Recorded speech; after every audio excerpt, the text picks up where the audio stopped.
We got Calvin on with us, our Hi. current champion. What just happened this weekend? I decided to be the best in the world again. Just one last time. Just for the fans, all the support. It was like you watch Dragon Ball Z or a little bit. Yeah. It's kind of like a spirit bomb where like everybody channeled. People in the chat were like, channel your power to Calvin. Like, I didn't. Or really? Well, that's literally what happened. I just felt like I literally couldn't lose. It was like the world was like literally against all my opponents at the same time, and then I was also playing. that last play though, like, that was good. Spot on. Oh yeah, like, I'm very good. Controversial, but like I've seen enough matches to know like that's the play. Like you're up 2 games, the risk reward is high enough to where you literally just win the game like you did. It doesn't have the answer. So. Yeah, it's. Did you post the deck tech that we did? Because I went and I said that I had the best deck in the room. Yeah, and I had the opening best deck in the room. Yeah, I didn't go on YouTube, but I went on the stream yesterday. Okay, good. So the stream. It was right after your round, right after your feature match. Yeah. Good, nice. Yeah. Yeah. So I talk about it more there, but if you haven't seen it, go watch. It'll be on YouTube tonight. What is it? It'll be on YouTube tonight. The deck thing. Yeah, where I talk about my super secret deck before. Without talking about and it how it has the best opening field of all time. I didn't believe you. I'll admit, I didn't believe you, and I am sorry. I apologize. The rest of the room. Yeah. Wow. So how does it feel? This is like the storybook ending. Gosh, it's all right. So if I can be afforded a little bit of a story. No, please go for it. We have time. I've told the story a lot, and people are gonna hear it a lot. But TLDR, I stopped playing Yu-Gi-Oh for a while in like 2012ish, 2013. I had like a girlfriend I was like really in love with and doing things with her, and and then we broke up, and I was like, well, I guess I'll go. It was like around the time of like ARG Nationals, and I had randomly qualified for that, which I don't really know how because I wasn't playing, but I had like, I think I played at like DC and like got top 30. I don't even know what it was, but like because I live in DC, so like that was the only one I went to. Like I wasn't playing, I didn't have cards, but for some reason I qualified for the 25K. And this was after Nationals. Like I sat out in the Nationals. I sat out the whole year basically, and I just net decked a Curry Bandit deck that Mike Simon and put together, and did really well at Chicago, like the Nationals that year. And so I just like started playing the 25K, and I was like, damn, these new cards are broken. And I played Fraser Smith, I think round 7. We were both undefeated at the time. And that, I think to date, that was the best game of Yu-Gi-Oh! I've ever played, like in my life. And I was like, I didn't even play the game, but like I was only using the knowledge I had before. Like I was always a good player, but like playing against Fraser, it was like, this is the highest level of Yu-Gi-Oh! That like I have ever played or I have ever seen. Like we were next leveling each other it's hard to like go and make it sound like as good as it was, but like every turn was epic. Like every play we made was like amazing, and then like somebody made a better play and somebody made a better play and it just kept advancing and the game was like the game would end as soon as one person made a mistake. Like they made the wrong read. It was just a series of reads. And like I lost the match, but it was like the most deserved loss, and I was like, damn, like I want to play like this all the time. And so after that event, which I didn't top, I got back with my friends and I was like, I want to get back in the game.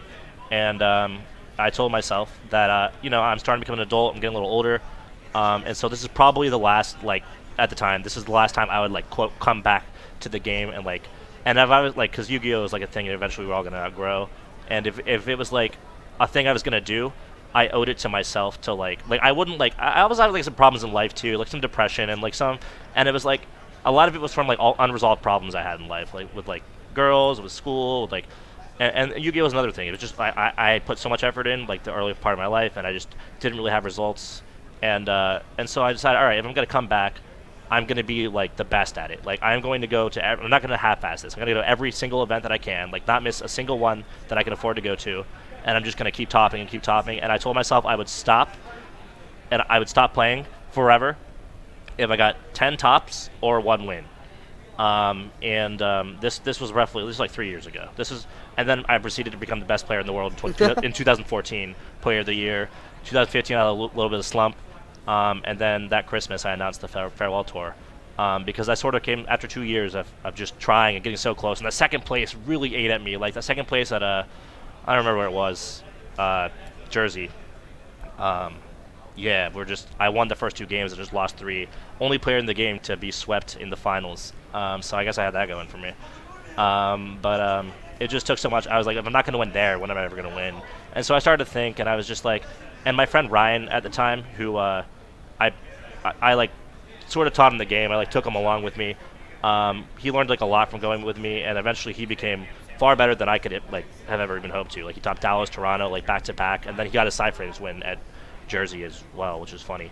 And it was at that point. It was at that point in time where, like, like the apprentice had surpassed the master, that I realized that it was like, it was time to stop. Like, I had set unreasonable goals for myself, and if I wanted to go another, like, I was gonna get 10 toss eventually because I had 8 already. So it was like, it's only a matter of time, and it wouldn't feel like it did to me like 3 years ago. Like 3 years, 10 toss felt amazing, and right now it just feels inevitable.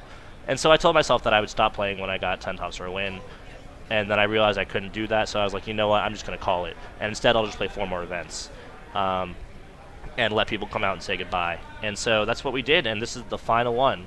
And I guess ironically, or like fate will have it, or whatever it is, I got that win. So I was quitting regardless of what happened today, but now I'm really done. So how does it feel? That was your question. It feels like, I've always, like, God, I don't know. It's hard to say how it feels. It's probably the best non-romantic feeling I've had in my life. Hi, Jim. Yeah, it's great. I literally just want to jump. Like, I am the champion. I'm the current reigning defending champion, and that's how it feels. So does this mean you will not show up for the Players' Championship? I said I would stop playing when the farewell tour ended, and I'm gonna stay to that. When the tour ends, it's over. I don't know. I know I qualify. It's in Pittsburgh. I just got $1,500. I feel really good about that. I think I'm gonna end on a high note, and just when the tour's over, everything's over. So I'm sure there's a lot of people you want to thank.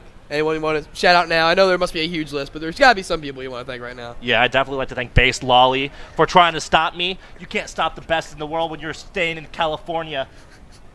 And, oh, yeah. Okay, so MLTR, Magnus Learns to Rock.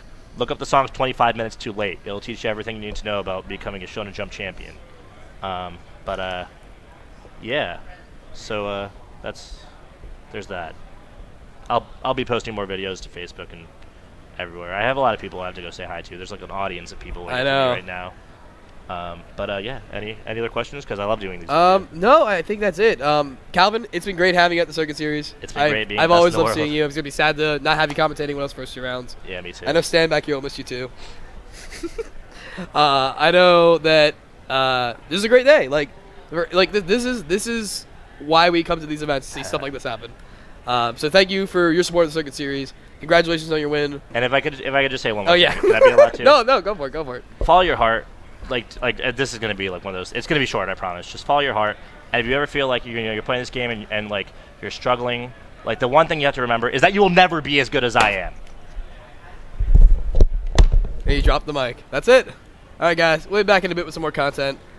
Stay tuned to ARG Circuit Series Richmond.